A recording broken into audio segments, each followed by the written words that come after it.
बिस्मिल्लाहिर्रहमानिर्रहीम। अस्सलाम वालेकुम टू ऑल ऑफ़ यू।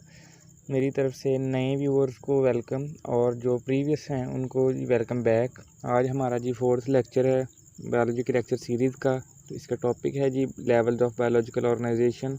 हमने पहले इनका ब्रीफ इंट्रोडक्शन देख लिया है, अब इनको डिटेल से वन बाय वन कवर करेंगे इंशाल्लाह। तो पहला है जी हमारे पास सब एटॉमिक एंड एटॉमिक लेवल है। तो सब एटम क्या चीज़ हैं ये वो देख लेते हैं। सबसे पहले the particles that make up atoms, यानी ऐसे पार्टिकल जो कि एटम बनाते हैं, ये हम पहले पढ़ चुके हैं। व्हेन दे कंबाइन, जब ये छोटे छोटे पार्टिकल्स मिलते हैं तो जो चीज़ वजूद में आती है वो एटम्स हैं।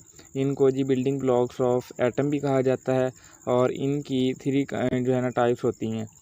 इन सब एटॉमिक पार्टिकल जो हैं वो बेसिकली 3 तरह के होते हैं। पहला है जी प्रोटॉन, जिन पे पॉजिटिव चार्ज होता है।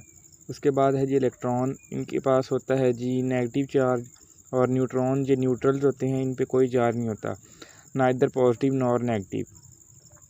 सब एटॉमिक के बाद है जी हमारे पास एटॉमिक लेवल। अब एटम क्या है जी? एटम बेसिकली कम्बिनेशन है 2 ग्रीक वर्ड का। टर्म हम पहले इसकी पढ़ चुके हैं कि सब एटॉमिक पार्टिकल के मिलने से जो चीज़ बनती है वो एटम्स होते हैं। तो ए है इसमें, A mean not and tom mean cut, यानी एटम जो हैं वो ऐसे पार्टिकल्स हैं जिनको कट नहीं किया जा सकता, ये नॉन डिविजिबल होते हैं। फर्स्ट ऑफ ऑल जो है वो एक इंग्लिश साइंटिस्ट था, जॉन डाल्टन। इसने जी 18वीं सदी में जो है इनको प्रपोज किया था या डिस्कवर किया था।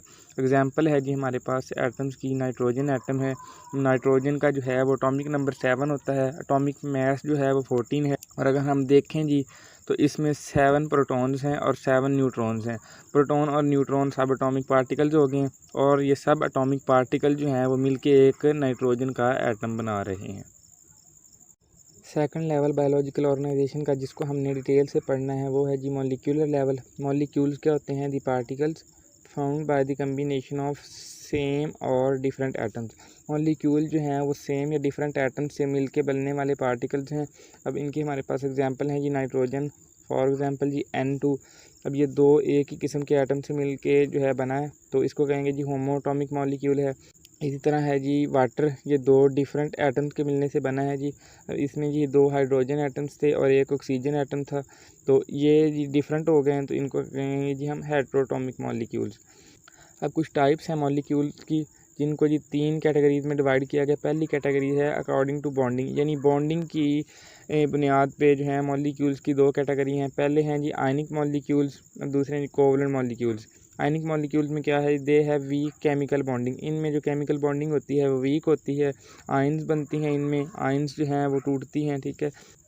इसके बाद जी कोवलेंट मॉलिक्यूल्स हैं, जिनमें क्या है स्ट्रॉन्ग केमिकल बॉन्डिंग होती है। आयनिक मॉलिक्यूल जो हैं वो वाटर में सॉल्यूबल होते हैं, क्योंकि आयंस जो हैं वो पानी में डिज़ोल्व हो जाती हैं। इसी तरह जी जो कोवलेंट मॉलिक्यूल्स हैं वो इनसॉल्यूबल इन वाटर होते हैं। एग्जांपल हमारे पास कौन कौन से हैं? Sodium chloride NaCl, common salt जो है वो एक आयनिक मॉलिक्यूल है। और जो कोवलेंट मॉलिक्यूल्स हैं उनकी एग्जांपल हैं कि हमारे पास N2 और Cl2, यानी नाइट्रोजन है और क्लोरीन। सेकंड कैटेगरी है जी हमारे पास अकॉर्डिंग टू नेचर, यानी मॉलिक्यूल जो हैं उनकी नेचर को देखते हुए 2 ग्रुप्स में डिवाइड किया गया है। पहला है जी ऑर्गेनिक मॉलिक्यूल्स, दूसरा है जी इनऑर्गेनिक मॉलिक्यूल्स। ऑर्गेनिक मॉलिक्यूल्स में क्या होता है कि इनमें CH बॉन्ड जो हैं वो पाई जाती हैं, जबकि जो इनऑर्गेनिक मॉलिक्यूल्स होते हैं इनमें CH बॉन्ड्स नहीं होती। एग्जांपल कौन कौन सी हमारे पास जी ऑर्गेनिक मॉलिक्यूल्स की? ग्लूकोज है फॉर एग्जांपल, यानी कार्बोहाइड्रेट्स वगैरह हो जाएंगे। इसके बाद है इनऑर्गेनिक मॉलिक्यूल्स। इनऑर्गेनिक मॉलिक्यूल की एग्जांपल हमारे पास अमोनिया है और कार्बन डाइऑक्साइड है। तीसरी कैटेगरी है जी अकॉर्डिंग टू साइज़, यानी साइज़ को देखते हुए जो मॉलिक्यूल्स हैं इनकी डिवीज़न की गई है। कुछ हैं जी मैक्रो मॉलिक्यूल्स और कुछ हैं जी माइक्रो मॉलिक्यूल्स। नाम से ही ज़ाहिर हो रहा है, macro mean large and micro mean small. तो मैक्रो मॉलिक्यूल्स क्या हैं? They have high molecular weight. Macro molecule जो है इनका मॉलिक्यूलर वेट हाई होता है। फॉर एग्जांपल जी ग्लूकोज है C6H12O6। जब हम इसका मॉलिक्यूलर मास कैलकुलेट करते हैं तो इसका जी 180 बनता है, जबकि माइक्रो मॉलिक्यूल्स हैं इनका मॉलिक्यूलर वेट जो है लो होता है। फॉर एग्जांपल ये वाटर है एक, तो इसका हम मास जो है वो कैलकुलेट करेंगे तो वो 18 बनेगा। यही है इनका जो है ना मॉलिक्यूलर वेट का डिफरेंस हाई और लो का। दूसरा है जी इनमें डिफरेंस मेन जी साइज़ का। जो मैक्रो मॉलिक्यूल्स होते हैं वो लार्जर इन साइज़ होते हैं as compared to micro molecules, जबकि माइक्रो मॉलिक्यूल्स होते हैं स्मॉल इन साइज़ होते हैं। एग्जांपल कौन कौन सी हमारे पास? कार्बोहाइड्रेट्स हैं, प्रोटीन्स एंड लिपिड वगैरह। जबकि माइक्रो मॉलिक्यूल जो हैं इनमें कार्बन डाइऑक्साइड, वाटर वगैरह जो हैं इनका साइज़ छोटा है।